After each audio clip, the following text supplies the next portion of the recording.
Bonjour, je vais parler de Merwan Benlazar, l'humoriste vu sur la 5 et également, je crois, sur Sébi, c'est le cas de le dire, sur France Inter.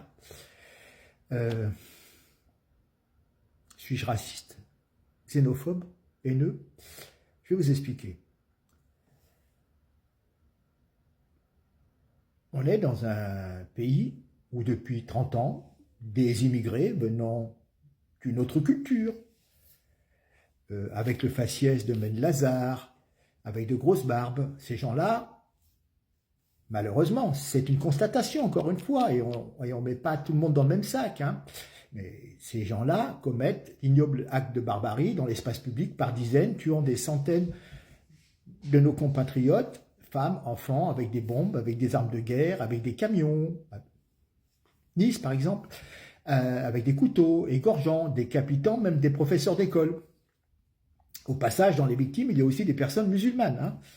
Et les mêmes barbus ont sévi il y a une grosse vingtaine d'années en Algérie, pareil, avec l'histoire du Front islamique du salut, etc. etc.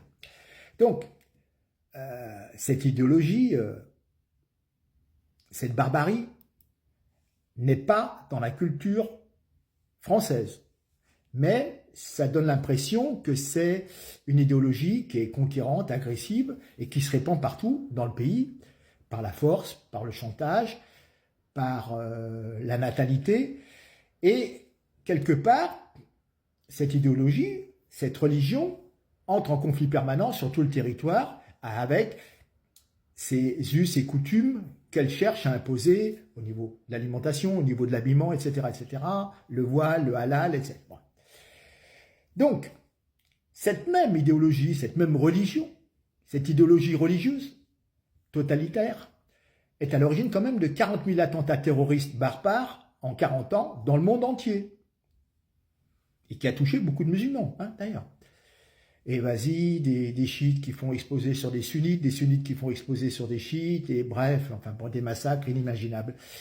Et il y a un comique, issu de la culture musulmane, affublé des attributs vestimentaires et physiques, que tous les terroristes barbares, en grosse partie dont on parle, est invité sur une chaîne de télévision nationale, financée par nos impôts, par le peuple de ce pays, et qui commence quelque part, en se présentant sous ce déguisement, à faire la promotion de cette idéologie. Voilà. Alors, imagine-toi que beaucoup de Français, de base, de souche, si on peut dire, s'offusquent de cela, notamment parce que cela réveille et touche quand même un certain traumatisme. Parce que hier encore, un type agresse des policiers en disant Allahu Akbar, en Suède, partout. Donc, parfois, vous voyez un barbu, mais le premier sentiment, c'est quand même un sentiment de méfiance. Hein, bon, parce qu'on ne sait pas, il y a tellement de gens qui sont soi-disant malades mentales que vous ne savez pas. Bon. Et donc, ce monsieur, il se présente à la télé de cette façon, et ça réveille ce traumatisme, hein, j'y reviens. Hein. Et donc, on va vous dire, vous êtes des salauds, intolérants, racistes, xénophobes, haineux. Mais, quelque part, quelle perversion, on vous retourne l'accusation. Vous n'avez jamais fait d'attentat, vous n'avez jamais tué personne. Mais on vous jette la pierre parce que vous avez peur. Hein. Donc, ce Merwan Benlazar, nouvel humoriste de France 5, alors on connaissait beaucoup de mauvais humoristes, pas drôles, qui n'étaient que des railleurs politiques sans talent. Mais maintenant, avec Benlazar, on peut prêcher l'islamisme sous couvert d'humour. Et puis, Anne-Elisabeth Lemoine se croit obligée de se bidonner, alors que quelque part, elle qui habite dans les beaux quartiers de Paris, si elle avait vu un type accoutré dans la rue, elle aurait sans doute pris ses jambes à son cou, hein, et l'emmènerait par large. Si elle les croise le soir à 23 h. Hein. Donc,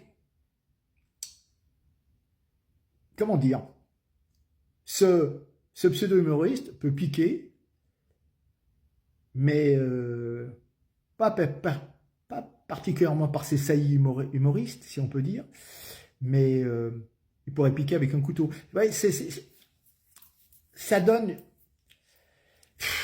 C'est très douteux, c'est très douteux, c'est très douteux. Voilà, c'est la taquilla sous couvert d'humour, voilà. Alors, on savait déjà avec Emmanuel Macron, il y avait Yacine Bellatar, hein, et maintenant il y a France TV qui est avec ce monsieur Ben Lazare, voilà. Hein. Bientôt, toutes les chaînes de la TNT seront aux ordres de monsieur Macron, en faisant sauter déjà C8, hein, bien sûr. Et puis, on sait qu'on veut mettre monsieur Ferrand au Conseil constitutionnel. Rappelez-moi, monsieur Ferrand, il était partisan d'un 3e mandat d'Emmanuel Macron. Et le Conseil constitutionnel, ils peuvent changer la loi, éventuellement. Enfin, vous voyez, bon, ça sent pas bon. Bref, donc, je reviens sur cette pauvre Anne-Elisabeth Lemoine, qui est la cruche de service, l'idiote utile. Elle s'étrangle d'indignation à l'énoncé de propos patriotes de bon sens. Ce sont les plus critiques quand il y a des invités qui sont un petit peu d'un bord opposé. Mais alors, elle accompagne de ces stupides gloussements décalés, cet islam radical, enfin, pléonasme, qui ne prend plus la peine de se déguiser un jour peut-être. Je vous laisse regarder. Voilà. Un jour peut-être tout va bien, mais au fur et à mesure, on lui demandera de se couvrir pour arriver au même stade que l'Afghanistan. Ce monsieur Ben Lazare a tenu des propos depuis des années sur X, l'ex-Twitter, et il a des positions vraiment très très obtus par rapport à la religion. Les bonnes femmes, c'est derrière leur cuisinière à pondre des gosses, voilà, et donc évidemment il fait le ménage sur son compte, mais il y a beaucoup de gens qui ont pu faire des copies, vous allez voir. Regardez bien, quelqu'un qui s'étonne que son livreur ne soit pas venu, il lui dit « tu étais encore en club alors que la place d'une femme est à la demeure auprès de son père, crains ton Seigneur, blâme pas le frère de chez UPS qui t'aurait pas livré ton colis qui aurait livré ton colis en retard. » Voilà. Et je vous présente aussi, Anne-Elisabeth Lemoine avait eu l'occasion de partager la vie pendant quelques années de Mustapha El Atrassi. Oui, donc elle a eu une courte relation de quelques mois avec ce monsieur en 2007 et elle apparaissait souriante sur la montée des marches au Festival de Cannes, mais cette histoire d'amour ne s'est pas conclue de la meilleure des façons et cette dame avait décidé de porter plainte contre son ex-compagnon pour coups et blessures, des accusations de violence conjugale que son compagnon avait toujours niées. Voilà. Donc, on voit bien qu'une femme ne doit pas faire des bisous à des copains masculins, hein, ça l'agace, à Merwan. Et puis, les meufs sans le ménage, vous seriez des grosses, alors taisez-vous. Hein. Voilà. Donc, sur le service public, on déroule le tapis rouge à un monsieur qui prêche un islam quand même radical, où l'homme est supérieur à la femme, il lui demande de rester à la maison, de faire des gamins, de faire la cuisine, qu'elle ne doit pas avoir sortir de son foyer et ne pas embrasser des éléments masculins.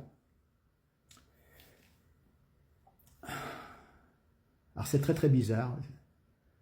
Le service public qui promeut aussi, qui promotionne LGBT, il y a quand même un problème de déphasage, mais enfin bref.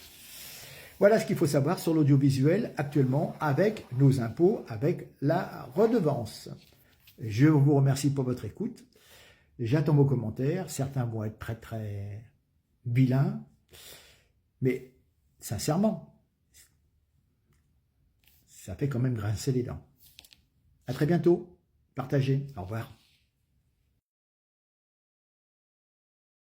Louis Gauthier, un nouvel humoriste, a fait son apparition sur France 5 ce vendredi. Non pas venu d'une autre contrée, mais semblant tout droit sorti d'un autre siècle, comme on peut le voir. Peut-être un voyageur temporel du 7e siècle bédouin, vêtu dans le plus pur style du désert d'Arabie de l'époque. Bonnet au style koufi sur la tête et une barbe au look salafiste à faire pâlir le prophète de l'islam lui-même. Alors Anne-Elisabeth Lemoine, elle était aux anges, si l'on ose ce paradoxe, accueillant ce nouvel nouvelle humoriste avec une chaleur et un enthousiasme débordant. Gauthier Babette, comme on l'appelle, elle riait à chaque blague, même moyennement drôle, histoire d'exhiber sa bienveillance envers la nouvelle France promue par notre service public. Alors comme chacun sait, le progressiste de gauche, c'est se montrer intransigeant, sauf quand il s'agit d'islamisme. Et si j'utilise justement ce terme d'islamo-humoriste, ce n'est pas par hasard, puisque notre confrère du Figaro, Paul Sugy, a justement déterré quelques pépites le concernant, qu'on peut voir à l'écran. Merwan Benlazar,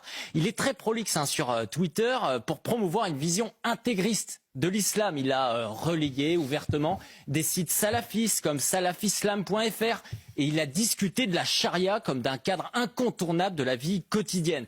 Mais ce n'est pas fini, évidemment, avec la charia est venue l'infériorisation de la femme. Ainsi, il a tweeté, accrochez-vous bien, la place d'une femme est à la demeure auprès de son père. Crains ton Seigneur. Ou encore, il dit, pas de femme en DM, c'est-à-dire en message privé, comprendre qu'il ne veut pas que les femmes lui écrivent des messages privés sur le réseau social, trop impur pour qu'elle lui parle, rajoutant dans un autre tweet que les femmes ne devraient pas se plaindre de faire le ménage, sinon elles seraient grosses. Sans compter évidemment les classiques, génocide à Gaza, les porcs qui regardent Miss France, la haine anti-flic et les conseils religieux. Il en vient lui-même à chanter « Je me sens pas français, après je me sens à 100% chez moi ici ». Mais on n'est pas à une contradiction près quand on a vu que Nathalie Loiseau est montée au créneau contre Benlazar parce que depuis des années, ces centristes comme elle nous vendent justement un islam cool, fun, progressiste. Eh bien en fait c'est ça, un barbu salafiste habillé à la mode du prophète qui vient raconter des blagues sur le service public, en plus pas drôle et payé par nos impôts.